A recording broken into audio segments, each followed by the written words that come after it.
Bueno, bien, perfecto.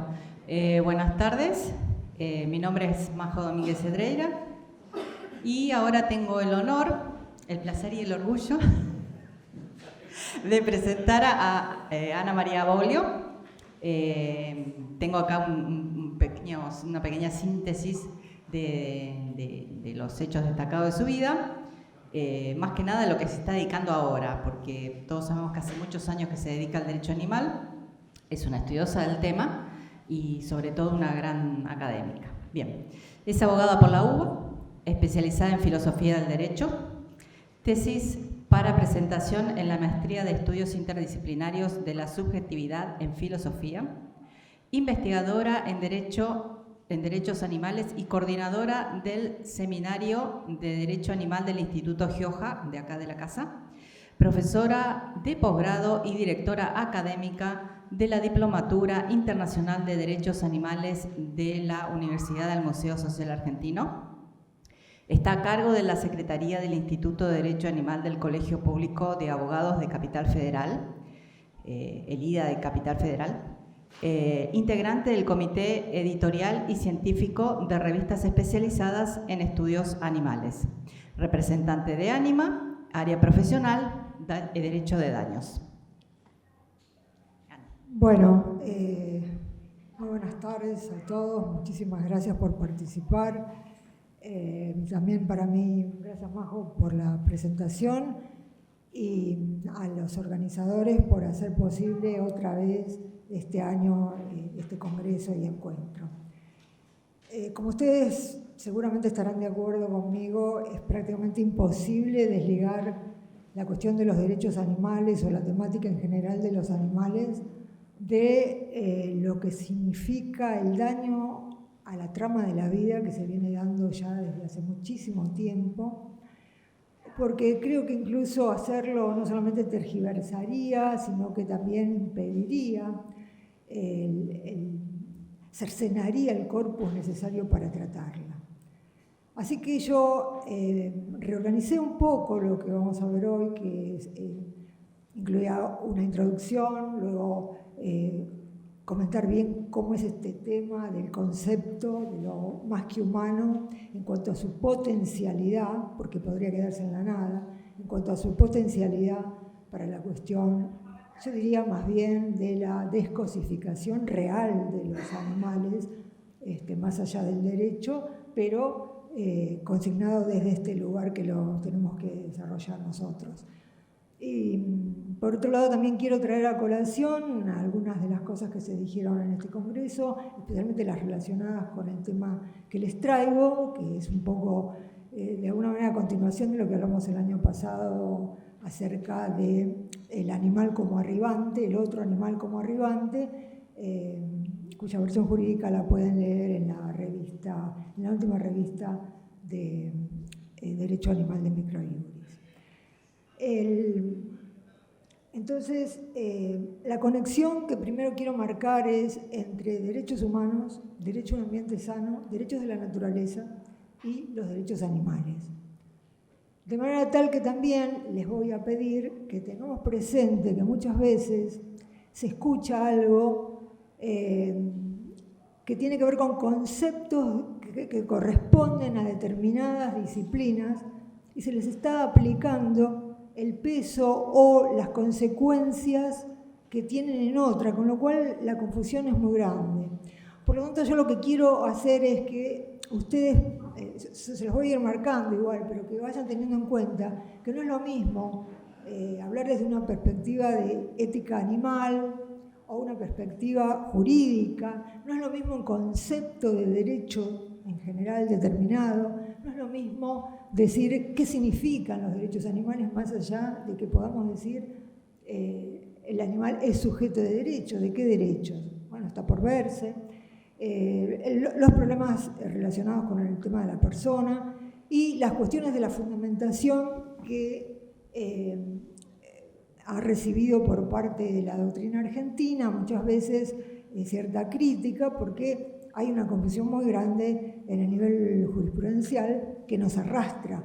Entonces yo lo que espero, más que darles a ustedes una serie de información, Lo que quisiera es encender antorchas, como dice un profesor que tuve en la facultad, para encender el pensamiento y provocar movimientos en ustedes, desplazamientos, porque en el momento en que estamos, lo teórico, como dije también el año pasado, tiene que ser corporizado, y en la medida en que no lo es, nos quedamos dando vueltas siempre alrededor de la misma epistemia. Entonces, la conexión entre derecho a un ambiente sano y derechos humanos no estuvo de entrada. Primero, lo que podemos decir que es esa idea de que el derecho a un ambiente sano es un derecho humano, recién comienza a teorizarse en los 90. Luego, sí, ¿cómo? Bueno, retomo entonces. La relación entre derechos humanos y derecho a un ambiente sano no vino siempre de la mano, o sea, nacieron por separado. ¿Cuándo comienza a teorizarse? En los 90. ¿Qué es lo primero que pasa a nivel jurisprudencial? Cuando el Comité de Derechos Humanos de la ONU, en el famoso caso Portillo contra el gobierno de Paraguay, por el tema de los agrotóxicos, dice que en realidad el tema del derecho a un ambiente sano se relaciona directamente con la violación de un derecho humano.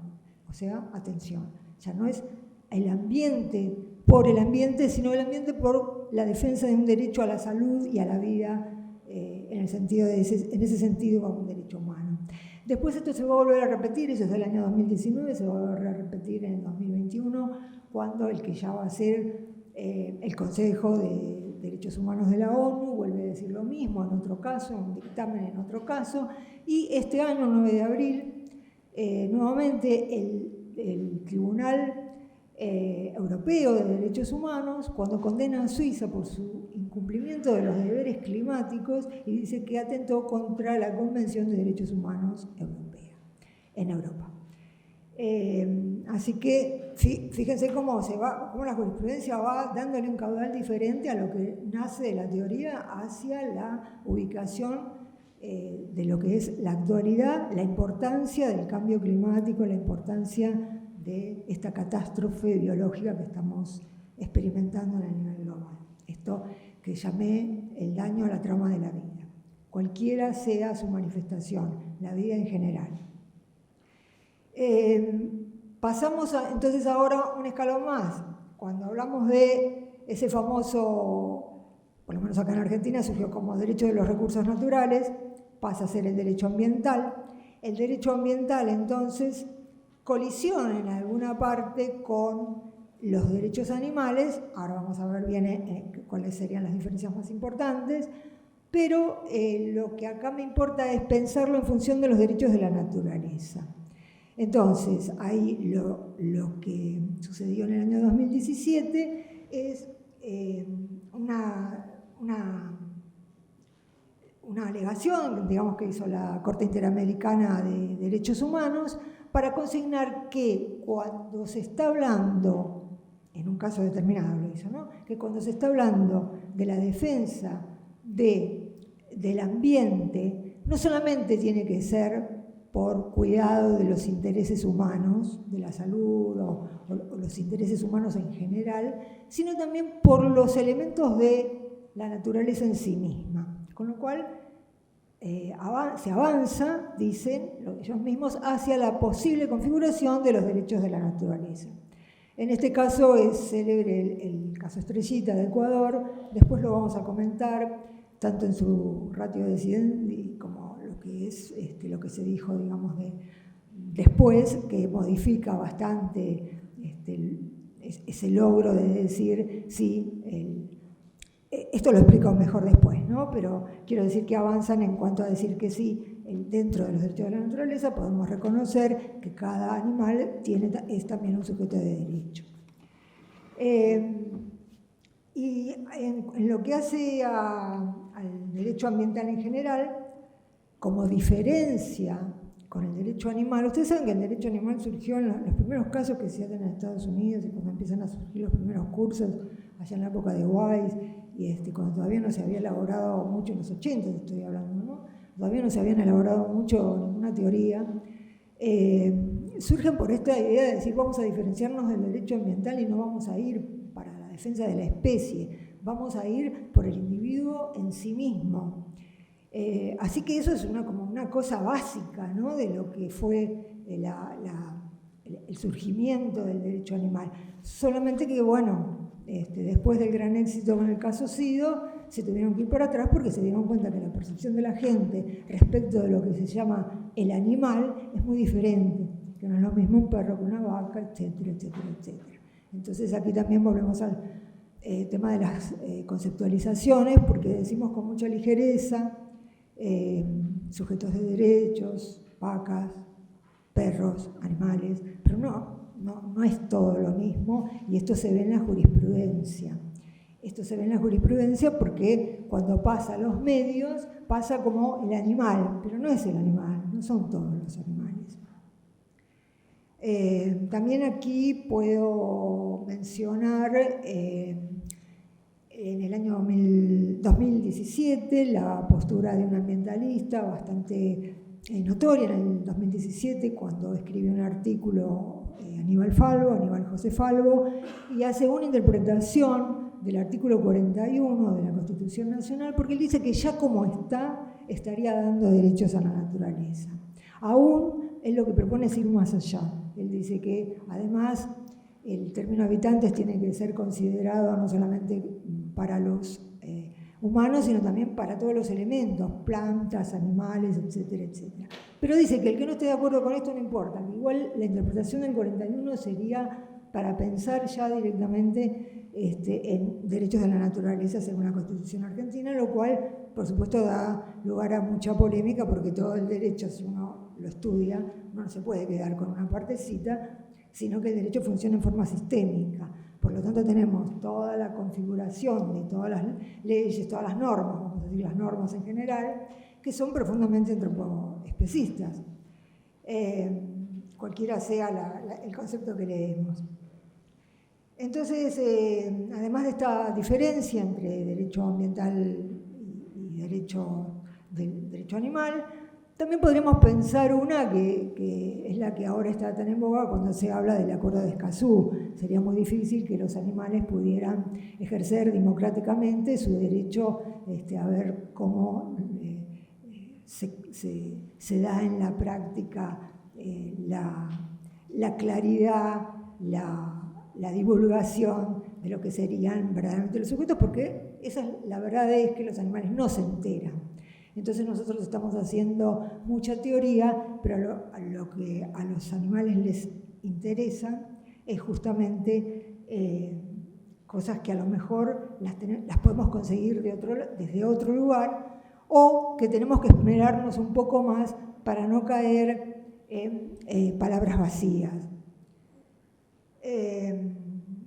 Entonces, cuando lo que uno observa en estos casos es que en la mejor de las circunstancias, que es la que, por ejemplo, podemos encontrar cuando dentro de los ambientalistas dicen, sí, yo reconozco, se corren un poquito, ¿no? Ya no son tan antropospecistas, no son tan antropocéntricos, y dicen, es reconocible que los animales son sujetos de derechos, como por ejemplo, tenemos, no sé si empezar a desarrollar cada uno de los teóricos argentinos, pero uno de los más significativos, que más avanzan dentro de los ambientalistas, como Jorge Buonpadre, los reconoce como sujetos de derechos, pero él dice que no por eso, o sea, ¿sujetos de qué derechos? Del derecho a no ser tratado con crueldad y no ser, o sea, en los términos de la 14346. Por lo tanto, la explotación queda a salvo, y de hecho él está en contra de la prohibición de las carreras de perros y tiene todo un artículo sobre eso. Todo esto para que ustedes vean los roces y las dificultades que tenemos para congeniar derecho animal con derecho ambiental, más allá de que a nosotros nos es más fácil avanzar hacia digamos, un entendimiento de lo que es no sintiente a favor de la no instrumentalización de lo no sintiente, cosa que no pasa cuando nos paramos en el sensocentrismo. Bueno, y respecto de, como para, digamos, situarnos un poquito más en esta introducción, hay dos conceptos que también tenemos que tener en cuenta, que son el de antropoceno y el de sexta extinción masiva de especies. El de antropoceno, ustedes lo conocen, lo hablamos el año pasado, Krutzenstemer cuando lo piensan como, digamos, una era geológica que empezaría después del Holoceno, y la sitúan justamente en la era industrial, con la revolución industrial, sobre todo por el nacimiento, por lo que implica la huella en la Tierra de la máquina a vapor. Pero no se han puesto de acuerdo los teóricos, y más bien ahora en lo que está más acorde, después de las últimas reuniones, sería que el comienzo estaría en las detonaciones de bombas nucleares, de las pruebas que se hicieron en el 50 por la huella de plutonio. Y por supuesto que con lo que tampoco se ponen de acuerdo es con llamarlo antropoceno. Se ha dicho desde antropoceno hasta tecnoceno, etcétera, etcétera, capitaloceno también. Por ejemplo, capitaloceno porque es el sistema de productivo del capitalismo, como dice Moore, a lo cual se lo critica porque se dice no, porque en realidad si no se empleara la tecnociencia, como eso se lo dice Chakrabarty, no es el problema de los medios de producción, sino de las máquinas que se usan para el extractivismo y destrozar la tierra. Con lo que sea, aquí hay una discusión muy grande, pero tenemos que poner, insisto, el tema de lo más que humano y de los derechos animales ambientado en aquí y ahora. Y por otro lado, el tema de la sexta extinción masiva de especies. Elizabeth Kolbert fue la que empezó a hablar de este tema, la extinción masiva que nos va a alcanzar a nosotros. Es una aceleración muy grande, por ejemplo, hoy se hablaba del biocidio. El biocidio está pensando en función de parar esta sexta extinción. Ella lo toma en realidad de otros dos estudiosos que se habían preguntado si no estaríamos en presencia de la sexta extinción masiva de la Tierra ante la desaparición de los anfibios. Y ella cree que sí, por eso escribe su libro. Bueno, pasamos entonces a lo más que humano. Todo esto nada más que para ubicarlos. Lo más que humano es un término para mí con un potencial enorme porque está en la línea de lo multiespecie, si bien no es lo mismo, pero desde una perspectiva antropológica, pensar en lo más que humano implica la emergencia de relaciones multiespecies, es decir, que permite una etnografía multiespecie, lo que Eduardo Kohn denominó antropología de la vida, una antropología que no esté confinada al humano, sino que concierna a los efectos de nuestros enredos con otros sí mismos.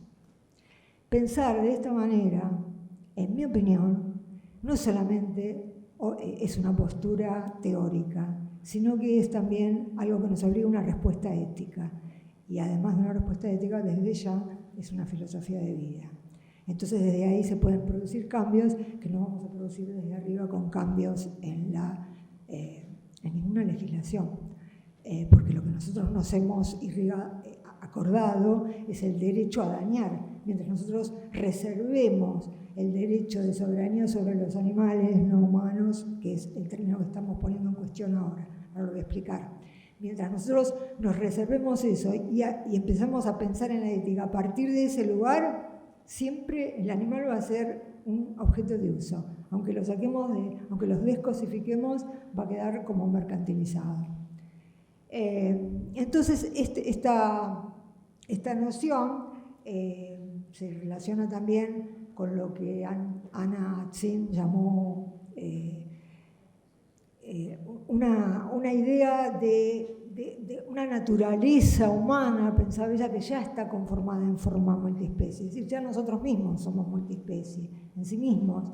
Ella habla en El hongo del fin del mundo de la devastación del capitalismo y la necesidad de convivir con las nuevas con lo que nacen las ruinas, pero no lo dice en un sentido de resiliencia, sino en un sentido de convivamos con esto, como es el hongo Matsukake que surge en las ruinas, de una industrialización absoluta. Sin embargo, la vida continúa, nosotros somos los que no vamos a continuar, la vida sigue buscando caminos para prosperar, y ella dice, hay que convivir con esto mientras pensamos otra manera de ser en el mundo.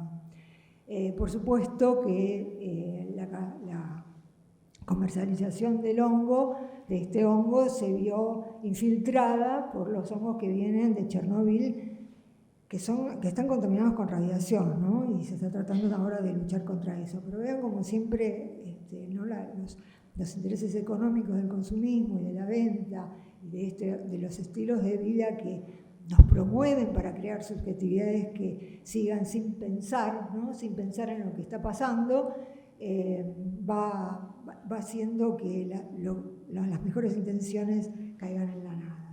El término más que humano viene de una novela del año 53 de Theodore Sturgeon, que es More Than Human, más que humano, y si bien tiene que ver un poco así con lo multiespecie, en el sentido también del devenir deleuziano, yo creo que es un poco mejor. O sea, los dos son importantes en cuanto a que enfrentan esta noción de animal no humano que se está cuestionando. Hablar de animales no humanos es otra vez caer en la misma dicotomía de todos los que no son humanos son animales y están detrás de una gran pared, todos iguales. Lo mismo el elefante que el mosquito, son todos sujetos o no son sujetos, pero están todos ahí detrás de una mampara, con lo cual volvemos a esa dicotomía humano-animal que trata de evitar este concepto, pero también trata de evita el concepto de diferenciar entre naturaleza y cultura. Porque hasta ahora, lo que yo he escuchado, seguimos dando vuelta alrededor de esto es naturaleza o esto es cultura. Pero ¿podemos hablar de una cultura que no esté impregnada en naturaleza? Los animales, ¿tienen o no tienen cultura? O sea, no tienen cultura porque es una cultura distinta a la nuestra. O sea, ¿qué es cultura entonces en ese sentido? Y si vamos a hablar de cultura especista, vamos a hablar de la cultura que tenemos en Occidente, vamos a hablar de otra cultura. Entonces ahí empiezan los términos de las universalizaciones que no nos sirven, empiezan a hacer agua, la imposibilidad de comparar legislaciones, sentencias y propuestas teóricas, sobre todo en Latinoamérica, ¿no? Porque hay realidades muy distintas, y entonces el término más que humano, como mínimo, lo que nos está diciendo, y esto sí es importante y esto sí se puede aplicar en general, es el tema de la desjerarquización. Cuando se piensa en lo más que humano, estamos pensando en que ya esas dicotomías se funden, se piensa de otra manera y se piensa sin jerarquías. Desjerarquizar la vida es lo más importante, el trabajo más importante que tenemos que hacer en Occidente, porque es la característica más importante del antropocentrismo, y ahora lo voy a decir en términos de Matthew Calarco, que lo que él hace es pensar más allá del especismo, por eso usa el término por eso se refiere a lo antropocentrismo, es estas características que tiene el antropocentrismo de tipo práctico, que es crear instituciones. La creación de instituciones es una de las cuestiones por las cuales el bienestarismo legal se vuelve pervasivo, permea toda la sociedad. Y es una de las cuestiones por las cuales, más allá de lo teórico, nos deja a nosotros siempre dando vueltas alrededor de lo mismo, porque crea nuevas instituciones sobre las que ya hay. Lo que yo llamé leyes replicantes, ¿no? Cuando, por ejemplo, hablamos de una ley que nace para fomentar a nivel nacional la cría de la cunicultura, por ejemplo. Después sale a nivel provincial y después sale a nivel municipal. Entonces se van replicando, pero una potencia a la anterior, por lo tanto es como la película de los replicantes, no es que son por separado, sino que una potencia a la otra y van creando nuevas y van creando un tejido que no es que después caen, ¿vieron cuando a veces se dice, por ejemplo, no, con educación vamos a cambiar, porque le vamos a mostrar a la gente que esto es especista, entonces la gente va a dejar de ser especista y la gente no cambia. ¿Y por qué no cambia? Porque está conformada, como vamos a ver ahora, que es una de las potencialidades que veo en este término, está conformada su subjetividad de una manera y no lo puede ver. No lo puede ver, no puede cambiar. Además de que todas las prácticas conllevan formas de vida, ¿no? Entonces esas formas de vida, sobre todo acá en Occidente, clausuran la posibilidad del nacimiento de otras. Bueno, entonces, el mundo más que humano, como ya les dije, desde lo más que humano, la cuestión de los derechos animales entra en 3 ejes básicos. El primero es que se conforma, o sea, se forma entrelazándose con para formarse. No es que hay individualidades que se ponen en contacto, sino que se forman y ya al formarse están llenas del otro. De esta manera disputan sentido dentro de un horizonte en permanente turbulencia que proyecta un escenario que justamente por su agitación se vuelve incierto. Esta idea de incertidumbre que también señala Singh, no sabemos hacia dónde vamos, no sabemos lo que va a pasar y las cosas no se van a hacer solas porque ya estén las ideas en los libros. La segunda cuestión, el segundo eje es que se desentiende del bienestarismo legal. No me voy a extender con esto, los que me han leído o conocen del tema, desde que lo formuló Francione en el 95 y 96, ha corrido mucha agua en el camino, pero hoy está muy claro, a pesar de que él en esos momentos lo teoriza nada más que muy estrictamente y muy dentro de una especie de inicio, ¿no? de teoría jurídica, pero hoy en día está tan permeado en lo social y en lo económico, ya se ve cómo funciona, entonces ya tienen muchísimos más lugares a donde recurrir haciendo este mismo tipo de críticas. Un poco lo que se ha denominado el human washing, al igual que el greenwashing, el bienestarismo viene a ser el human washing o hog washing, ¿no? En el sentido de lavado es un lavado de cara para vender compasión. Eso sería, digamos, más o menos, se los leo mejor, porque la práctica de generar una apariencia pública de compasión por los animales mientras se continúa matando a millones por lucro. Y por último, el último eje sería la idea de hacer posible la creación de subjetividades legales que van surgiendo como necesidades, porque el derecho va recuperando necesidades y si esas necesidades están, va a responder de una manera determinada y si no va a responder de otra, y eso depende de la fuerza que nosotros tengamos en conjunto para poder ir hacia esas nuevas subjetividades legales. Las subjetividades legales en las que yo estoy pensando son aquellas a las cuales se puede dañar. Entonces, si se las puede dañar, sean conscientes o no sean conscientes, hay que tenerlas en cuenta. Vuelvo de nuevo al tema del sensocentrismo, que instrumentaliza todo lo que no es sintiente para lo que se ha llamado caer en la ceguera vegetal, ¿no? Con lo cual nos hacen algunas críticas que yo creo que hay que atender. Y un poco también por lo que decía la ecofeminista Val Plumwood cuando habla de las dicotomías, ¿no? Ella era una gran defensora de abolir estas dicotomías que surgen en el Renacimiento y que luego en la modernidad se asientan totalmente, para poder, digamos, superarlas. ¿Por qué? Porque además de de ser lo que diríamos son especistas, son también androcéntricas, son también patriarcales, es decir, ella la ve como propias del patriarcado. Les marco todo esto para que vean que las perspectivas a veces coinciden, a veces no, pero que son diferentes de acuerdo al ángulo desde donde las estudiemos.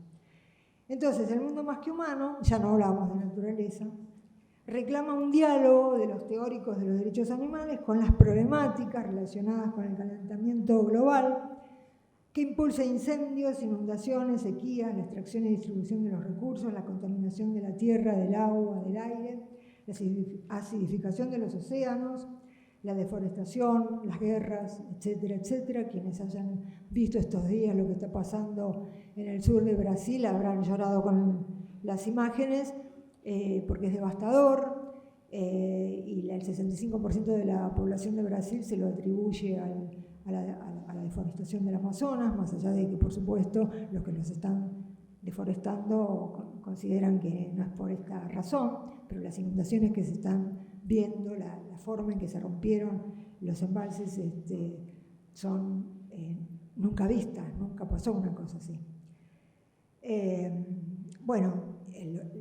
Sin duda que el carácter abstracto y emocionalmente neutral que deviene de pensar en la extinción de especies contrasta con el sufrimiento concreto de cada individuo a través del cual su especie desaparece.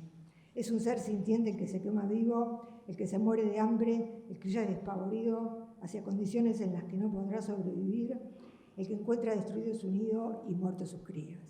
Así que en ese sentido, con esta frase quiero dejar diferenciada bien clara la diferencia entre lo que es la extinción de la especie pensada en esos términos y el sufrimiento y la muerte de un individuo. Siempre estoy pensando por causas de la mano del hombre, ¿no? Porque estamos pensando en cuestiones de justicia, no porque no se pueda pensar por el sufrimiento de la naturaleza, pero en el derecho la vamos a pensar ahora, desde el punto de vista de la justicia.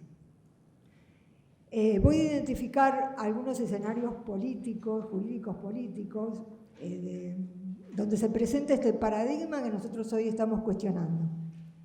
Los puntos álgidos que estarían representando esta situación se encuentran en cierta forma en la sintiencia, en la terminología de los derechos y en las posiciones de ética ambiental no antropocéntricas, pero ciertamente especistas.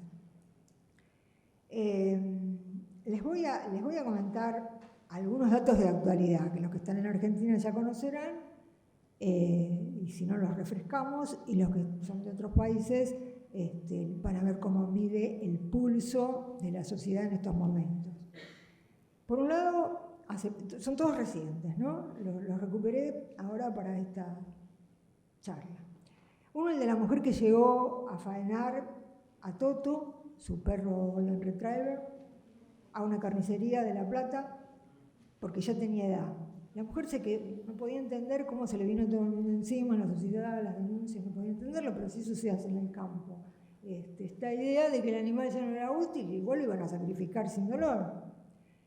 Por supuesto, ley de maltrato, bla, bla, bla, bla, bla. Entonces, la ley de maltrato que nosotros decimos que es para todos los animales. No es para todos los animales. Aunque lo sea desde el punto de vista de un análisis positivista del derecho.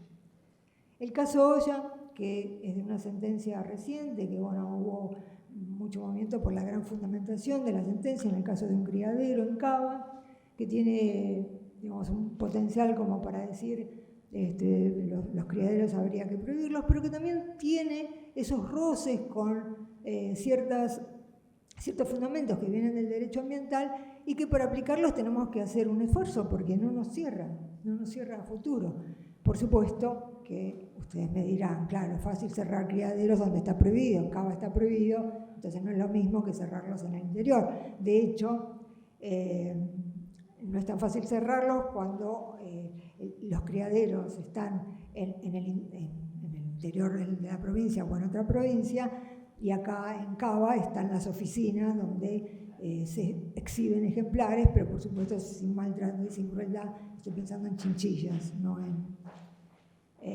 ahí lo veo a Pablo, que hicimos la denuncia desde Ánima. Bueno, por supuesto, si no hay criaderos, si no se cría acá, criaderos hay en toda Argentina. Luego, el otro caso, acá se me fue, acá está. El otro caso es el del episodio del jefe de gobierno de Capital, cuando estaba en el barrio 1 de Retiro, no sé si lo vieron por televisión, cuando pasa una rata por el medio de donde él está hablando. Entonces se ve un chico o muchacho que le pega una patada, la hace volar por los aires. Si hubiese sido un perro, las consecuencias hubiesen sido totalmente distintas, pero la gente se reía. Se reía más después también cuando la agarra un perro seguramente sin hogar, que andaba por la calle, y la agarra en las fauces y la caza. Primero se pelea un poco con uno, el otro, como buen conocedor de que el otro ya le iba a ganar, se va para atrás, se queda y se la lleva. Luego, otro caso que sí, que nos da una idea del pulso que hay, es la habilitación en el Parque Nacional Nahuel Huapi de la temporada de caza de las llamadas especies exóticas, básicamente ciervo colorado, conejo, jabalíes. Lo que dice Raúl Romero, que es el coordinador del área de conservación y de uso público del parque, puede sonar muy duro que se cazan animales, pero puede sonar muy duro que se cazan animales. Estamos llenos de leyes de habilitación de la caza, empezando por la 22.421, pero tengamos en cuenta que si dejamos que la población de ciervos, jabalíes y conejos no tengan ningún control, impacta en la vegetación nativa de una manera impresionante. Comen todos los renovales de los arrayanes, del nile, la lenga, de todas las especies de valor de conservación que tenemos, y eso no lo podemos permitir. A salvo el ecosistema, el derecho ambiental, no podemos permitirlo, matemos animales. Otra colisión, derecho ambiental, derecho animal. Pero dicho con un discurso que parece que hubiera una defensa de los derechos animales en el sentido de que no hay caza, esto es una excepción que se hace y no es así. Entonces, lo que corrió en relación a este tema fueron una serie de comentarios que serían totalmente, son aceptables si eso fuera como parece decirlo, pero no es así. No es así de ninguna manera. 4 tipos de caza y las 4 están permitidas. Bueno, por último, les comento también un fallo que me llamó mucho la atención en un barrio cerrado de Córdoba, en la ciudad de Córdoba, con dos perros de la raza American Staffordshire Terrier que los tenían. Parece que alguna vez saltaron, la gente estaba un poco asustada, creo que había atacado en algún momento a otro perro. A pesar de que se hace una acción preventiva de daños para que hagan un perimetraje y los que serían, entre comillas, dueños de los animales lo hacen, con lo cual los animales ya estaban a salvo, la sentencia es que los tienen que sacar. O sea, le sacan a los perros. Y se los sacan con un fundamento que no existe. Si uno se pone a analizar, primero, hacen alusión, esto está pasando en Villa Carlos Paz, hacen alusión a la ordenanza de perros peligrosos que está en Córdoba. La aplican ahí, pero igual la ordenanza de perros peligrosos no dice que no se pueden tener, dice que se pueden tener con determinadas condiciones. Igualmente no sería aplicable. Bueno, lo quieren hacer, digamos, como mención por analogía, pero no es, desde el punto de vista del derecho, de lo que tiene que aplicar un juez, es discutible.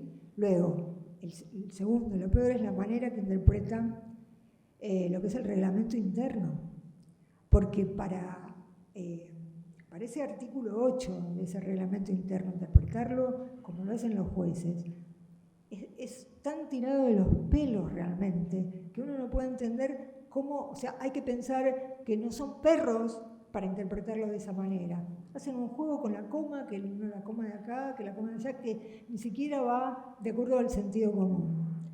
Y lo que sale en la sentencia entonces es que los tienen que sacar de ahí. Se tienen que desprender de lo que ellos, familia multiespecie, ¿no? O sea, empecemos a ver también estos términos de multiespecie, familia multiespecie, cómo calan en un determinado lugar y rebotan en otros, donde no conviene rebotan. ¿Por qué? Porque en una gran parte de eso van los intereses de los humanos. Es como cuando decimos, le dieron daño moral. El daño moral es para el ser humano que perdió un animal de su familia, pero lo que están reconociendo es la afectividad por parte del humano, no la afectividad por parte del animal. Cuando salgan, cuando en algún momento puedan ser sujetos de derecho, a lo mejor podemos llegar a que reconozcan la afectividad del animal, si lo sacan, por ejemplo, en este caso que estoy diciendo ahora, ¿no? Eso sí que sería una revolución. Bueno,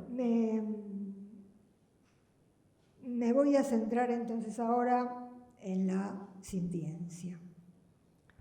A mí me gustaría, porque no voy a poder desarrollar todo lo que quisiera, y yo acá la comprometo a Vicky para que después en todo caso lo sigamos en alguna charla acá a la vuelta en el yoga, porque voy a centrarme en lo principal. La sintiencia, sentir, para lo cual se necesita conciencia, es un concepto que es propio de la biología, es descriptivo, más allá de hasta dónde digamos qué animales sienten y qué animales no. Antes de empezar en eso tenemos que pensar que no es un concepto normativo. De hecho, la Declaración de Cambridge, ahora tenemos la Declaración de Nueva York, no nos dice más, que nos da algo que ya se sabe desde Aristóteles. Aristóteles ya sabía que los animales, existe todo un libro donde anima, desarrollando por qué sienten, y sin embargo, la vida animal está jerarquizada por debajo de la vida humana.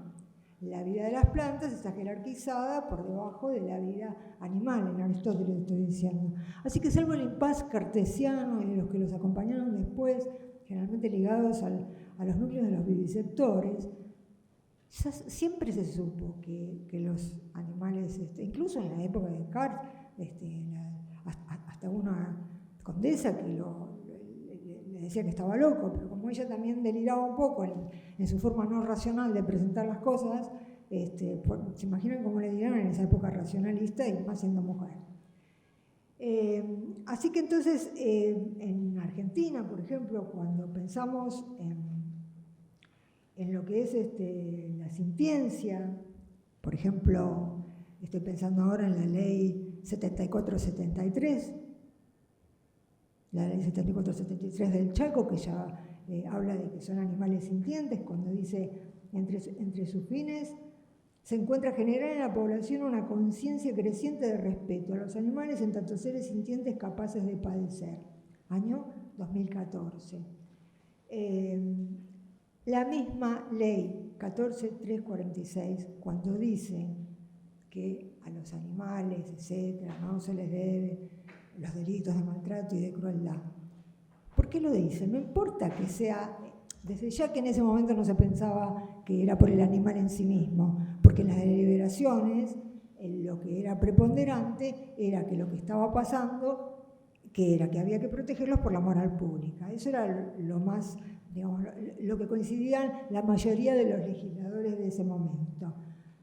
Pero la moral pública incluso se puede afectar, o hasta lo ecológico se puede afectar, porque sufren, porque no es que estamos diciendo, pueden patear una piedra y entonces no, hay que legislar el delito de crueldad y de maltrato. Quiere decir que se sabe perfectamente que los animales sufren desde entonces. si hay una categoría que es de cosa y se mantiene por la vía del Código Civil, es porque tiene efectos jurídicos muy diferentes. La cosa es la que está asignada a la propiedad. Por eso, cuando en el 2015 se reforma el Código Civil francés, que acá vino con una gran movida, porque lo sacaron de la categoría de cosa, en realidad en ese momento, el Código Civil francés lo que está haciendo, y lo dicen sus propios fundamentos, es homogeneizar la legislación, porque sea en forma implícita o sea en forma explícita, ya el Código Agrario y el Código Penal, en forma explícita uno, en forma implícita el otro, estaba diciendo que son seres con sensibilidad.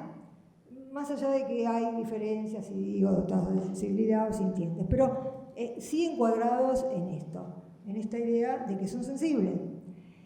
Y por otro lado, se apura a decir, pero quedan bajo sometidos al régimen de la propiedad. A nosotros lo que nos interesa es eso, es el régimen de la propiedad. Y cuando pensamos en la palabra víctima y pensamos en el año 54, se adosa un código penal en el cual se habla del animal como cosa. Sí, el animal está como cosa en el Código Penal y en esta ley se está reconociendo como una víctima, pero también está puesto en función del robo de la propiedad, por ejemplo el abigeato, y por eso es tan fuerte la penalización del abigeato, porque es más fuerte el régimen de la propiedad. Volvemos a esto que les digo siempre, ¿no? Que parece que lo que está custodiando el derecho es nuestro derecho a poder mercantilizarlos, nuestro derecho a poder dañarlos en definitiva. Bueno, hay dos ordenanzas recientes, una del municipio de Lanús, otra del municipio y otra de Tierra del Fuego, que también hablan de sintientes, pero con alcance también normativo muy diferente. Podría darles una cantidad, podría ser un paneo, que era lo que traía sintientes, digamos, en general en todo Occidente, pero nos quedamos con esto. En todo caso, si después me quieren hacer una pregunta concreta, para poder seguir adelante. En el caso del municipio de Lanús tiene consecuencias muy diferentes, por ejemplo, porque está puesta en función, es como un agregado, pero está puesta en función de una prohibición, que es la de la tracción a sangre, con una redacción del artículo 1 que es bastante sorprendente, pero bueno, no es momento de analizarla. En cambio, en Tierra del Fuego es simplemente agregar que sí, son sintientes, entonces hay que aplicar la ley 14346. El otro tema que tenemos es, bueno, en Colombia, en la ley 1774, ya también en el año 2016, los había tipificado como punible el maltrato animal, modifica el Código Civil y considera a los animales sintientes. Lo mismo pasa en otras legislaciones. En Río Grande do Sul también tienen una especial consideración. Es en el artículo 26 del Código Estatal de Medio Ambiente del Estado de Río Grande del Sur, porque fíjense lo que dice, que los animales, lo que serían los animales de estimación, ¿no? Lo que serían nuestros animales compañeros, tienen un estatuto sui generis y, fíjense, son sujetos de derechos despersonificados. Ahora les voy a hablar porque ahora viene el punto más álgido de todos, ¿no? Sujetos de derechos despersonificados debiendo gozar y obtener tutela jurisdiccional en caso de violación, vedándose su tratamiento como cosa. Fíjense que está puesto en función de intereses que siguen siendo humanos. La jurisprudencia de Argentina, les quiero también comentar que está muy de acuerdo con esto de la sintiencia. Lo vamos a ver en las muchísimas declaraciones de sujetos de derechos que hay, sobre todo en Cava, pero también hay jurisprudencia que cuando el caso en cuestión es un cerdo o una vaca, se trata, o sea, tendríamos que citar exactamente las palabras de los jueces, pero ni figura la palabra, o sea, es una pieza de ganado que fue robada. es bajar o subir la pena o hasta declarar inconstitucional que se pene tanto, por ejemplo, el robo de un cerdo. Pero el animal ahí desaparece, ¿no? La lógica de la dominación de la que habla Carola Dans desaparece para ponerse en función de la explotación a la que está sujeto ese animal. Entonces, cuando hablamos de animal, no es lo mismo cualquier animal. Por eso, cuando a mí me dicen, no, porque los animales, ¿qué animales? No es lo mismo. ¿Sujetos de derechos? ¿De qué derechos? ¿Qué animales? ¿Qué sujetos? ¿Qué derechos? Bueno, derechos para la naturaleza. Los derechos para la naturaleza, acá se habló bastante, creo que no podemos hacer una traspolación de lo que pasa, por ejemplo, en Ecuador, donde ya tienen una constitución, donde tienen un tejido social muy diferente en cuanto a la composición de esa sociedad respecto de cómo se relacionan con la naturaleza. Entonces acá cuando venimos con algunas nociones importadas, con las ganas de aplicarlo, quizás desde el punto de vista de la desjerarquización, tengamos que buscar otras vías, porque van a caer dentro de lo que Descola llamó el naturalismo, es decir, la visión de que todos los animales son, incluyendo el humano, son todos iguales pero por afuera, pero por dentro son diferentes. El humano es especial, el humano es diferente. Entonces no tenemos que asombrarnos cuando la doctrina argentina se opone, una gran cantidad de autores, se oponen a la personificación, ¿pero por qué? Porque quieren proteger al animal más allá de la personificación. No, porque consideran argumentos metafísicos incluso para fundamentar el concepto de persona, cosa que también se da con el tema de los derechos. Por eso es una de las consecuencias que yo creo que tiene, una de las conclusiones, y se las adelanto, que podemos sacar, es la reconceptualización del concepto de derechos fundamentales, no de cualquier derecho, sino de los derechos fundamentales, para ponerlos en acción de manera tal que cuando hablemos de derechos humanos estemos pensando también en derechos animales, y los derechos animales sean una especie de derechos humanos. Pero esto sí que lo vamos a ver a lo mejor el año que viene o después, en otro momento. Bueno, derechos de la naturaleza, entonces, cuando en el caso de Estrellita, la Corte de Ecuador, que va a declarar que va a tener un efecto su sentencia, dice, esta sentencia va a ser, se va a aplicar para todos los casos, es decir, que tiene un efecto que va más allá del caso de la Mona, a la cual le niegan el habeas corpus, pero básicamente se lo niegan de entrada porque se había muerto, no tanto porque no se lo quisieran dar. Pero la Corte lo que dice es, bueno, con la Constitución tenemos que hay derechos de la naturaleza. Derechos de la naturaleza implica que los elementos, o sea, los animales que están comprendidos dentro de la naturaleza también tienen derechos, son sujetos de derechos, y terminan diciendo que sí. Pero esta ratio decidendi, entonces, como les dije antes, va a ser limitada de interdicta. ¿Por qué? Porque, fíjense lo que dicen que esto no afecta la cría de animales para comida, porque, y aquí lo que dan es un fundamento de tipo naturalista, que es que el hombre es depredador. O sea, como si fuera un animal que está viviendo en la naturaleza, no como si pudiera... o sea, lo mismo que dice se podría dar vuelta y aplicar la solución contraria. A eso voy. Y además también deja salvo la posibilidad de ir contra los animales cuando se trata de especies exóticas que estén digamos, molestando al ecosistema. Así que siempre las sentencias hay que leerlas en su totalidad y ver cómo funcionan dentro del lugar donde están siendo aplicadas. Sujeto de derecho, desde el caso Cecilia hasta el caso Sandra, que se extendió por todo el mundo, a pesar de que no le dieron el habeas corpus por la importancia de ese fallo en cuanto a la procedencia.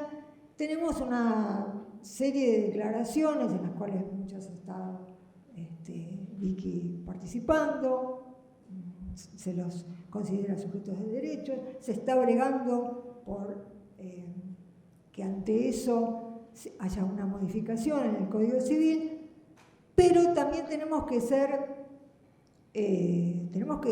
pensarlo desde el punto de vista de lo que es el análisis del derecho. Si nosotros escuchamos que de repente alguien dice, no son sujetos de derecho según el derecho argentino, tenemos que aceptar que alguien piense así, porque el 227 y concordantes están dándole la razón. Entonces, por eso, cuando un juez se sale de esa línea, se lo tilda de juez activista. Con lo que en Argentina hay mucha reticencia contra el juez activista, no así, por ejemplo, en Colombia, pero en Argentina sí, porque se considera que hace a la seguridad jurídica. Si ustedes quieren pensarlo al revés, sería que estuviera legislado que es sujeto de derecho y venga un juez y diga que no. Entonces nosotros no estaríamos de acuerdo y diríamos que va en contra de la ley. Estas son cuestiones teóricas de teoría jurídica, filosofía jurídica, que hay que tener en cuenta porque hace a nuestra honestidad para la lucha por los cambios y para poner los cambios a veces también donde hay que ponerlos, no hacerlos girar así como en la nada. Bueno, cuando uno, y aquí viene el problema, dice que no son, vamos a suponer, ¿no? Modificamos el Código Civil, no son cosas, como ha pasado en otros lugares del mundo, pero no son personas. ¿Por qué? Porque si nosotros decimos que son personas, y acá está la cuestión verdaderamente de la defensa de los animales, si no son personas no tienen a salvo los derechos fundamentales. Entonces, son sujetos de algunos derechos. Yo considero que hay que ver si hay que llamar derechos a estos derechos que algún jurista ha dicho que en todo caso se los debería llamar derechos débiles. Y si no, hay que aclarar que no tiene que ver con los derechos humanos que estamos conceptualizando distinto porque son animales.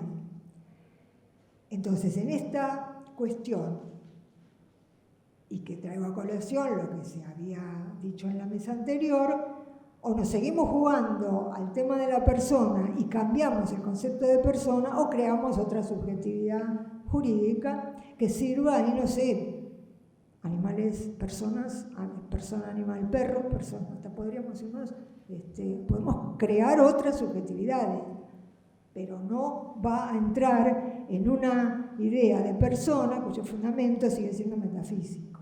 No va a entrar en un concepto de derechos, y me importa más todavía que el concepto de persona, que están asignados a la idea de que los derechos, en el caso de los animales, no son nunca los fundamentales. Podemos pasar por encima de eso. Lo que Henry Yu decía, cómo, por ejemplo, en el caso de un humano, ¿para qué quiero yo la libre circulación por toda la Argentina si no tengo derecho a la vida? Lo que pasa es que en el caso de los humanos damos por sentado que los derechos fundamentales están, que ya están dados por sentado. Y sobre eso avanzamos con otros derechos. Por ejemplo, todos los derechos que ustedes quieran de segunda, tercera, cuarta, quinta generación.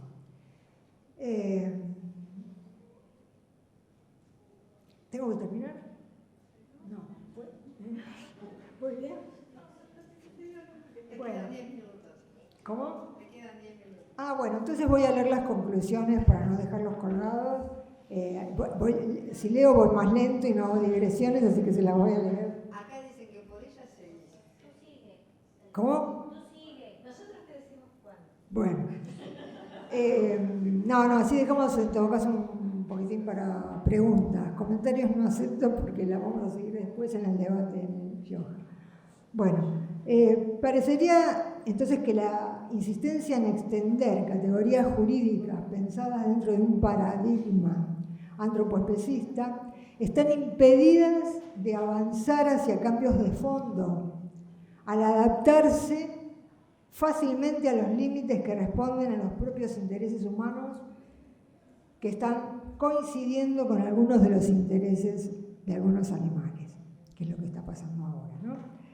Entonces, ¿cuál es el potencial que tiene un concepto como el de más que humano, que está basado en ontologías relacionales, no jerárquicas, para generar derechos fundamentales a los seres sintientes más allá de la teoría jurídica dentro de la cual se haga? ¿Y por qué digo esto?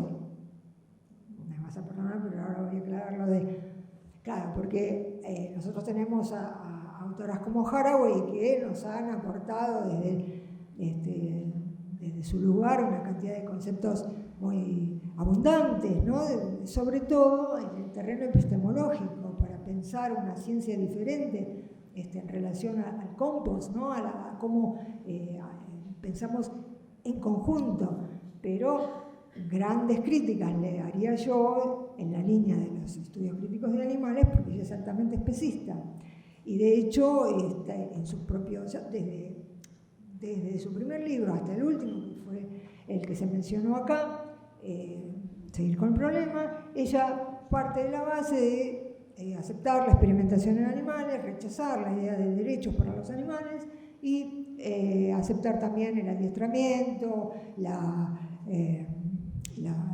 cría bajo por supuesto siempre sin crueldad y pidiéndole perdón antes de matarlo. Es decir, que desde los estudios críticos de animales, para los que tengan una posición liberacionista o abolicionista,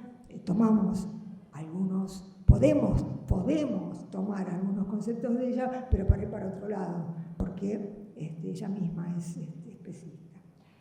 Entonces, las conclusiones que podemos sacar en cuanto a este potencial, ¿cuál sería? En primer lugar, lo que les hablaba de la desjerarquización. Para mí la desjerarquización es importantísima, porque puede haber incluso dicotomías, puede haber incluso una diferencia ontológica entre animal y humano, si la quisiéramos hacer, no haber jerarquías. No haber jerarquías. Yo creo que el gran problema es el problema de la jerarquía, de que una vida vale más que la otra, en el sentido de que la segunda, como vale menos, se tiene que poner al servicio de la primera. Toda nuestra relación con el medio, y también se va no solamente hacia los animales, sino hacia los humanos, está puesta en función de las jerarquías, de que los que están alrededor pueden ser usados en forma utilitaria. Entonces explotamos a todos y después vemos a ver qué derechos les vamos a dar, hasta dónde lo vamos a hacer sufrir, como si el sufrimiento fuera algo medible, como si el sufrimiento fuera algo que se puede agarrar un dolorímetro y entonces se va calculando. No solamente que no sabemos lo que sufre el otro animal, sino que no sabemos lo que... O sea, nadie sabe incluso lo que sufrimos nosotros ante lo mismo. El sufrimiento es algo plenamente subjetivo, algo que cada uno sufre a su manera. Y es muy posible que los animales lo sufran mucho más que nosotros, lo mismo, porque no pueden racionalizar con que esa situación va a terminar. O no le pueden dar tampoco una causa que les permita pensar en el más allá, donde van a estar felices en el cielo. En segundo lugar, entonces, justamente la desjerarquización lo que hace es acabar con la lógica de la dominación, pero no disuelve, ojo, la responsabilidad nuestra, una responsabilidad que es propia de la integridad humana. Ojo. En segundo lugar, yo diría la evitación del daño a quienes pueden ser dañados, ¿no? O sea, cómo dejar existir a los otros, cómo dejar existir a los demás. Esa es la pregunta que uno se hace. Pero los otros no solamente sufren, quieren estar de una manera en el mundo. Cuando uno les pone un corral, un bozal, cuando uno les pone una correa, uno los hace estar de la manera que uno quiere que estén en el mundo. Nos guste o no nos guste. Somos incluso dominadores de los perros y los gatos que tenemos a nuestro alrededor. La tarea es ir cada vez más hacia la no dominación del animal. Imagínense lo que puede ser pensar, ¿no?, todo esto en una explotación.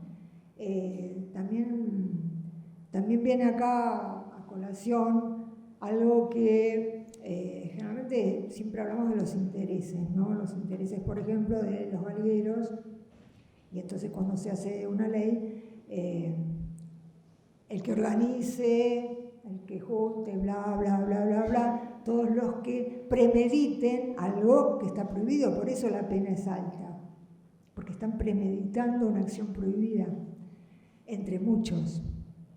Esa es la razón que se dio de por qué se ponía esa pena alta en la prohibición de carreras de perros. Pero no se penan los asistentes. Hay ordenanzas en Estados Unidos que sí lo hacen. Yo lo propuse, dijeron que no se podía, qué sé yo. Pero digo, el que va, el que asiste, ¿no tiene responsabilidad? El que va al zoológico no tiene responsabilidad. El nombre es lo más fácil, ¿no? El que busca, pudiendo evitarlo, consumir animales, no tiene responsabilidad. Tenemos todos responsabilidad, hay una responsabilidad coparticipada, y quizás lo digo así para no decir complicidad, pero la verdad es que es una complicidad. Entonces somos todos parte, no podemos estar siempre poniéndole las tintas al que está del otro lado. Sí es cierto que los que tienen el poder y que explotan a los animales utilizan toda una serie de medios institucionales a los cuales hay una afluencia de recursos muy importantes, sobre todo dinerarios, para crear subjetividades especistas. Esa es la razón por la cual cuando hablamos de ir a los colegios o de ir a hacer educación, ya están cargados. O sea, hay que primero descargar, porque esas mentes ya están constituidas, los niños vienen ya constituidos y se forman como humanos, constituidos como especistas. No es que viene alguien y se lo agrega, entonces nosotros venimos, ¿no?, al estilo de la dialéctica marxista, lo sacamos y entonces van a ver la iluminación de lo cómo son las cosas. Ya tienen una subjetividad, ya tenemos. O sea que no es tan fácil pensar de otra manera, y por eso hay que acompañarlo siempre de un sentir de otra manera, de los aspectos relacionales, para los cuales yo creo que esto es muy interesante, este concepto que les traje hoy. En tercer lugar, ¿por qué pasa todo esto, no? Por un descuido. No cuidamos. La destrucción del descuido, que es lo que propongo, cuidar a los otros, muy propio de la ética del ecofeminismo, ¿no?, la ética del cuidado, que implica cuidar a la vida, justamente eso que se ausenta en la explotación de los animales sintientes. Reclamar el cuidado y la descosificación es incompatible con la mercantilización del animal. Entonces la perspectiva justamente multiespecie debe extenderse desde la familia a toda la trama de la vida. Somos de naturaleza multiespecie, como decía así. En cuarto lugar, un cambio en los valores. ¿Cuántas conclusiones saqué? 3 más. Cambios. No, y sinteticé. El cambio en los valores es posible pensarlo a partir de esto, de pensar un mundo sin nosotros. Hay un famoso libro, ¿no? Un mundo sin nosotros. El mundo sin nosotros seguiría adelante, la vida seguiría adelante, y si yo ya me voy más allá de la vida, la materia es vibrante, como diría una autora, ¿no? La materia también tiene vida. Lo que pasa es que es una vida que no solamente no es orgánica, sino que no es consciente, pero ahí adentro hay una ebullición. El agua, si ustedes tienen aquí un vaso de agua y le aplican sonido, por ejemplo, de acuerdo al sonido que le apliquen, a la música con la que golpeen el agua, no sé si pasa por el plástico, tendría que ser de vidrio, creo que tiene que ser de vidrio, pero la formación de los cristales que se da según una música y otra parecería que al agua le gusta más una que otra, porque a veces con cierta música como que se desintegran los cristales y forman estructuras inestables que chocan entre sí, cosa que no pasa, por ejemplo, si le ponen a Bach. Esto es así y está comprobado. Bueno, eso a partir de ahí, una serie de estudios cada vez más grandes, más amplios y más grandes en relación al tema de las plantas, hasta que un día nos digan, bueno, hay una conciencia colectiva. Yo pienso que la hay, lo cual no va en contra de los animales, o sea, va a favor de lo que dice Tom Regan, es el sujeto de una vida, con todas las capacidades que tiene que tener, que por eso se lo acusó también a él, digamos, de ser antropocéntrico, porque no se basa solo en la sintiencia, sino que dice que para ser sujeto de una vida se necesitan otras cualidades, pero no las da como una característica suficiente y necesaria. O sea, no van las dos, ¿no? Como sí lo hace, por ejemplo, Singer y Francioni, que consideran los dos que la sintiencia es necesaria, pero también suficiente. Es suficiente, perdón, pero también necesaria. Para Regan no es necesaria. Podríamos llegar a encontrar subjetividades más allá de lo que él considera sujeto de una vida. Y digo eso porque no coincide con él la categoría de sintientes. Entonces, en este caso, el cambio de los valores nos ayudaría a ir más allá de lo que se llama la excepcionalidad humana, ¿no? La teoría de la excepcionalidad humana. Nosotros somos en el mundo diferentes a todos, somos únicos, irreproducibles, somos la creme de la creme y entonces podemos hacer lo que queremos con el resto. Así nos está yendo. Un poco hay una filósofa que está utilizando, Ginny Batson, está hablando de fluminismo, ¿no? Fluminismo en el sentido, es un neologismo. Es muy filosófico el término, pero ella va hacia el amor a la naturaleza, ¿no? Lo piensa como una resistencia a la mercantilización. Bueno, en quinto lugar, insisto con esto, la apropiación del discurso antiespecista, o sea, la apropiación del discurso por parte del antiespecismo, por parte del abolicionismo, por parte de los que pensamos en los derechos de los animales como derechos fundamentales. La instalación de ese lenguaje, porque a nosotros, ¿qué nos pasa? Que cuando algo salta en los medios, eso se acopla automáticamente con el lenguaje que circula en lo social, y el lenguaje que circula en lo social es bienestarista. Entonces hay que desmantelarlo y hay que apropiarse de ese lenguaje para no regalarlo, porque si no, vamos a ser un poco los que reproduzcamos de nuevo el status quo vigente. En este sentido, yo siempre digo que no es necesario que nos recuerden que la liberación animal es para mañana. Ya sabemos que es para mañana. No nos digan, o sea, cuando salimos con estos términos o con este lenguaje, nos dicen, no, pero eso para hoy no. Sí, no, esto es para hoy.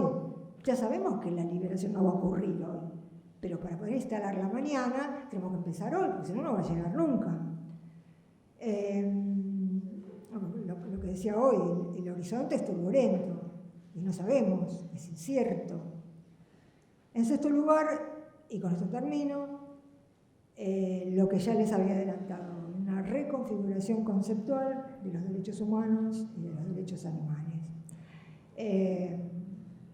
Reconfigurarlos sobre el lugar desde donde estamos partiendo, que es propio de un derecho antropoespecista, propio de una sociedad especista, y donde hay que trabajar en las bases, en cada momento, en cada oportunidad que cada uno tenga desde su lugar, no creyendo que su lugar va a ser menos que el que esté alguien hablando acá y transmitiendo toda una serie de saberes que ustedes los tienen que transfigurar, los tienen que llevar a su vida y tienen que darle a los animales algo de todo aquello de lo que les hemos quitado.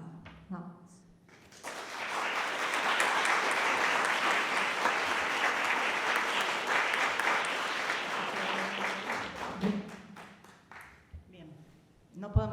nos hace pensar. Da vuelta. ¿Alguna pregunta? ¿Algo para debatir?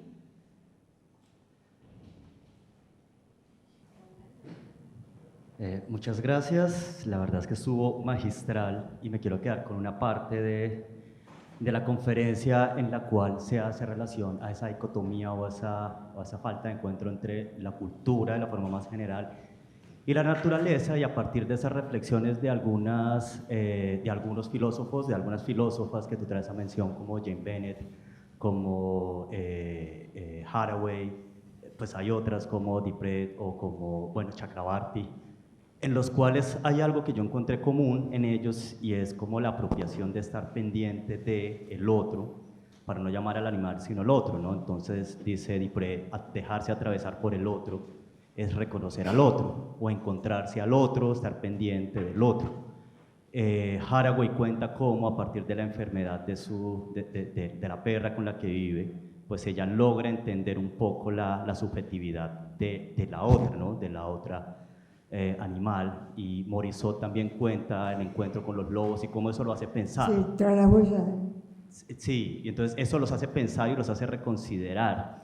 Y no sé qué opinión te merece, a propósito de estos debates que tú traías, el hecho de realmente estar atentos a ese encuentro con el otro, ¿no? Con el otro animal, como una forma de romper esa dicotomía o esa frontera que se ha fijado entre lo inerte y lo vivo, la naturaleza y lo humano, la naturaleza y la cultura. Esa es mi pregunta. Sí, de alguna manera lo dije, ¿no? O sea, es un ejercicio diario, cotidiano, que implica otra forma de aproximación al otro, con una distancia, la del respeto, porque cuando uno se acerca demasiado, corre el riesgo de dominarlo. Entonces, con esa distancia, que es la que implica el respeto, poder llegar a conocer a ese otro, pero no quizás en los términos o con las consecuencias de esos autores, ¿no? O sea, por eso dije que yo creo que implica una ética, que no es la de Haraway, y creo que implica una filosofía de vida, sin desconocer todas las posibilidades que nos brinda tomar esos conceptos o esas, por ejemplo, Tras las huellas, en el caso de Mogensen, que tiene mucho que ver con aquello del Aldo Leopold, ¿no? de la montaña. O sea, uno lo lee y es como que va filtrando esa idea de la admiración por la montaña, y bueno, ya sabemos que él fue y mató a la loba y después tuvo ese instante, ¿no? de que dijo, uy, lo que hice, pero no se arrepintió en el momento. Yo todo eso lo explico en un artículo, Los invasores, por el tema de las especies exóticas que bueno, cuando no conviene se matan, ¿no? Pero en ese sentido sí, y en ese sentido el animal que convive con nosotros, pero cuando verdaderamente estamos en contacto con él, no cuando está ahí, cuando está y estamos en contacto con él, puede ser una vía de cambio muy importante para muchas personas. El potencial que tiene en ese sentido la familia multiespecie se verá a posteriori, si queda en los que pueden tener a un perro, porque lo pueden tener económicamente, o si eso salta a otros perros que están solos en la calle, o si eso salta a otras especies. Y eso no va a depender de una jurisprudencia que diga que son familias multiespecie, ¿eh? Eso va a depender de lo que hagamos nosotros alrededor de esa jurisprudencia. No sé si te contesté. Sí, está. Muchas gracias, muchas gracias. ¿Cómo? Mejor.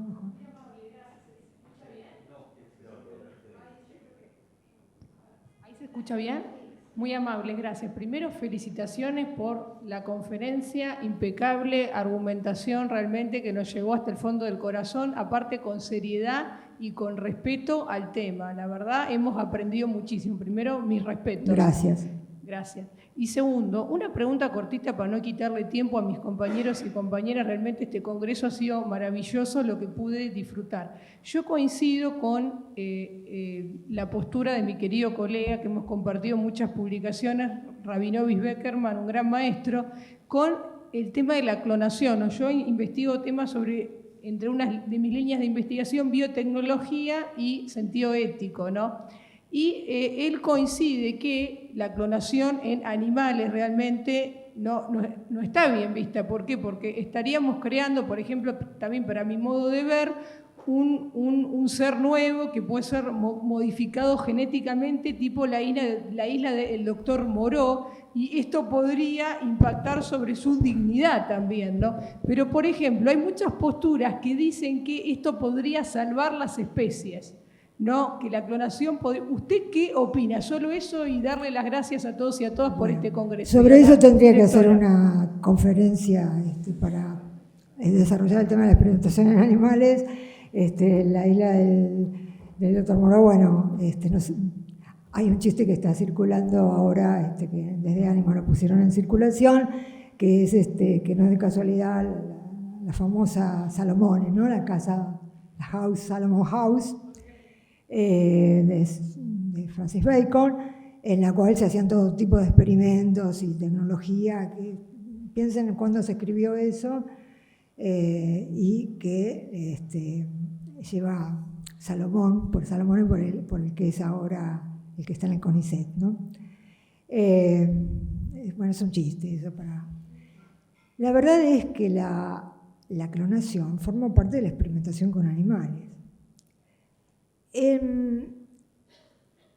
Para llegar a clonar a un animal se hacen pruebas y pruebas y pruebas en las cuales siempre partimos de lo mismo, la apropiación del ciclo reproductivo de la hembra y de sus hijos.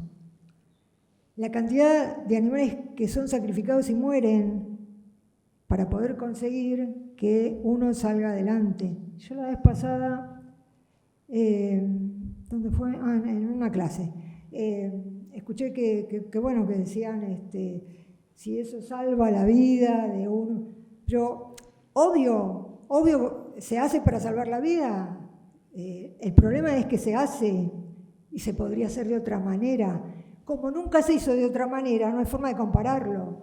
La experimentación en animales, sea la clonación, o sea, siempre va a tener una racionalización, porque los vivisectores, los que están a favor de la experimentación, saben que tienen que justificarla, porque es uno de los lugares donde más la gente está en contra.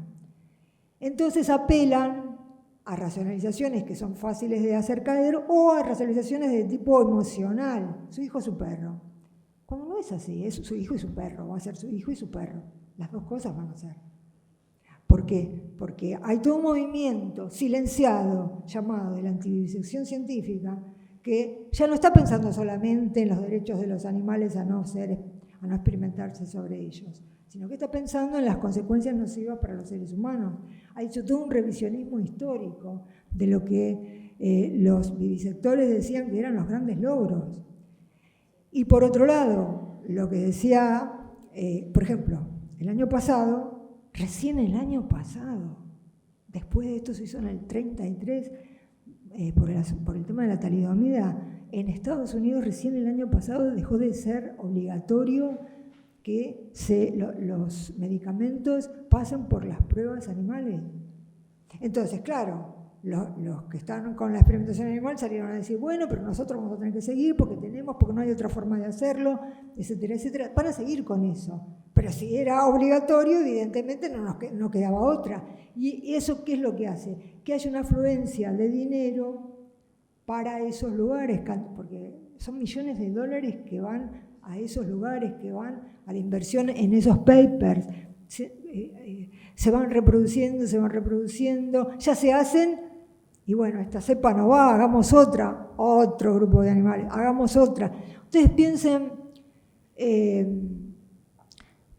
que ya se llegó a que los animales nacen, el oncogen, del cual tanto se vanagloria Haraway, son animales que nacen con enfermedades, que nacen con cárcel, sufrimiento desde que nacen hasta que mueren. Entonces, digo, o trabajamos de otra manera para salvar a las especies, porque yo digo, es como cuando decimos, no, se va a extinguir, entonces lo que hay que tratar de hacer políticamente es apuntalar las leyes de caza. Pero si se está extinguiendo, ¿por qué lo cazan? No, entonces ahora lo que vamos a hacer es criarlos, ¿no? La caza enlatada. Vamos a criarlos para que los cazadores puedan salir y cazar ahí. Cazar los que salen de criadero. O artículo 4 de la ley 22.421, protección de la caza y de la comercialización de la vida salvaje. Porque no solamente se está comercializando la vida domesticada, no solamente los domésticos. Ahora, eso sí, año a año que avanza, tenemos una biomasa mayor en animales domésticos, especialmente para cría para comida, y una menor cantidad de animales silvestres. Entonces, los sacamos de los zoológicos y después los que están en los zoológicos nos dicen, bueno, pero están peor en la vida salvaje porque los van a matar. O el punto en que hemos llegado es cuando hay que sacarle los cuernos para que no los cacen. Ahora yo te pregunto, ¿se puede pensar todo esto si no es desde un cambio en cómo nosotros hacemos nuestras vidas políticas y sociales y económicas? Yo creo que ¿No estamos hablando de un problema humano todo el tiempo? Totalmente. Todo el tiempo estamos hablando de un problema humano. Entonces, cuando alguien a veces dice, no, yo en política no me meto, no tengo nada, no, yo tampoco, pero si vos crees que no tiene nada que ver, vas a girar en el vacío, porque estamos inmersos, somos dueños de los animales, y si no somos dueños nosotros, es dueño el Estado. O sea, hay una soberanía sobre la cual después se empieza a hablar de ética. Entonces sí, ahí siempre van a estar a nuestro servicio. Hay que ir más atrás. Hay que evitar, hay que descomponer esa soberanía sobre los animales. Y una de ellas, mayúscula, es la clonación. Además de que es una ficción, ¿no? Es una ficción porque yo quiero mucho a mi perra, la adoro, pienso, bueno, cuando no esté, pero me parecería una falta de respeto. Bueno, lo que voy a decir va a tener repercusión, pero digo, me parecería una falta de respeto para ella pensar que la puedo suplantar con alguien que parece igual, ¿no?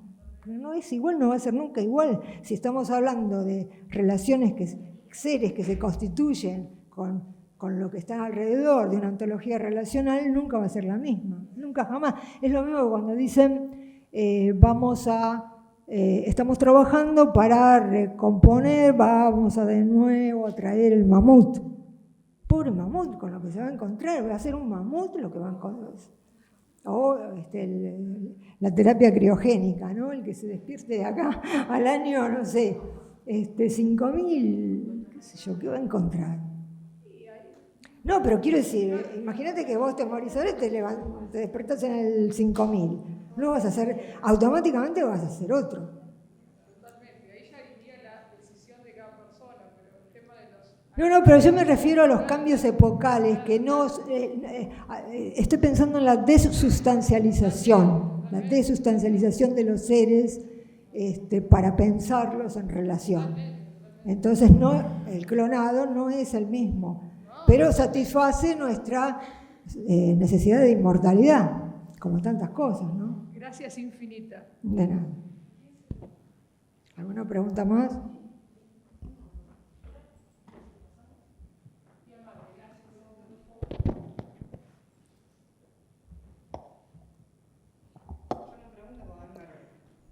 Bueno, perfecto.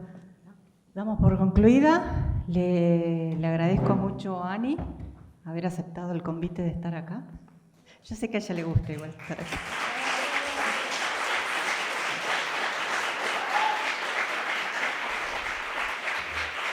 Y les pido a los docentes de la materia que vengan, que vamos a hacer el reconocimiento.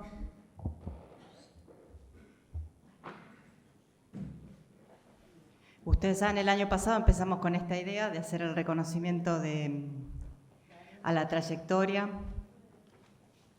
académica a los aportes, a la labor en lo que es la temática del derecho animal.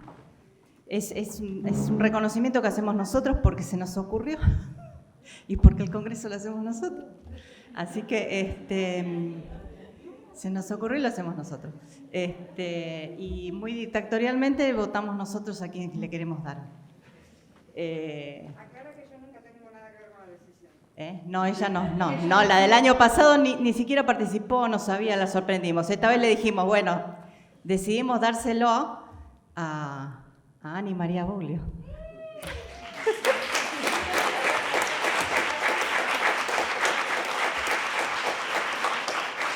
Como verán, así totalmente... es más, No, te pensé juro que yo, a mí me dijeron, me dieron la noticia. vos dijiste que no. Yo dije que no me atrevo. A ver si se tendría que Bueno, hacer la eso. verdad...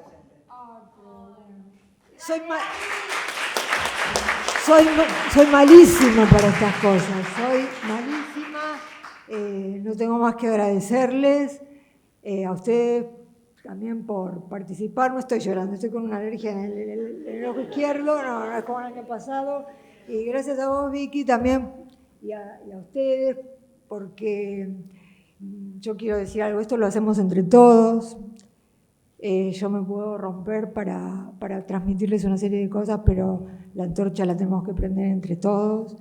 Y acá, más allá de todas las cosas que a veces se han criticado desde afuera, como ustedes verán, este congreso se hace con el esfuerzo de la materia, la universidad está prestando el lugar. Y es muy difícil en un lugar donde se enseña en reales, ¿no? Y el animal como recursos naturales, es muy difícil la lucha en el Instituto de Derecho Animal, es muy difícil en todos lados. Entonces esto que yo me llevo es para todos, así que gracias.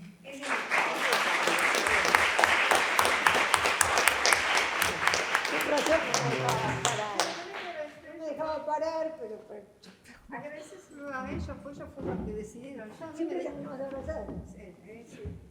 Después nos Quiero peleamos. aclarar que el cuerpo docente ha decidido que esto se va a hacer año a año. Evidentemente, ellos quién será, traten de venir todos, de afuera también, porque el cuerpo docente decidió, el año pasado me la dio a mí, yo creo que porque como tengo a cargo la materia no les quedaba otra.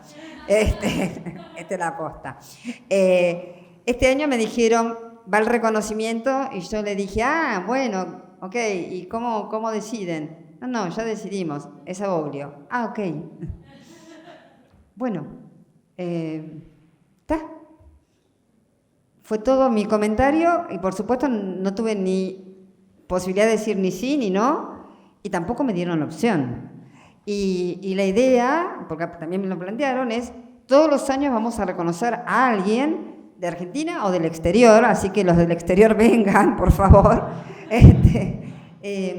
porque vamos a empezar a reconocer que desde estos congresos reconocemos la trayectoria, no porque muchos de los que estén acá no se la merezcan. Casi todos los expositores merecen el reconocimiento, pero por ahí uno tiene que empezar por casa.